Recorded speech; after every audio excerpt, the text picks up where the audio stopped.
Ano ba kasing iyayabang sa akin nito? Magaling siya mag-freestyle. Tangina mo! Ano naman? Eh magaling din naman mag-freestyle si Yang Wan sa Kabadang. Diba? Men, at magaling magsulat. Ganon.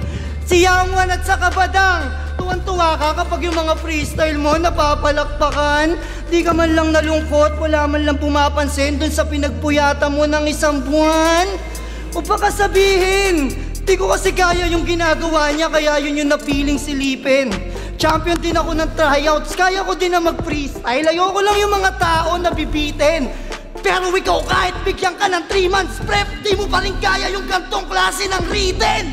Kaya sige, magrebat ka na.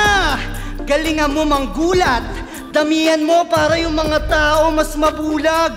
Para magwala yung crowd. Kasi nga, ang lakas ng bungad. Tas sabay-sabay ma-disappoint pag narinig yung sulat.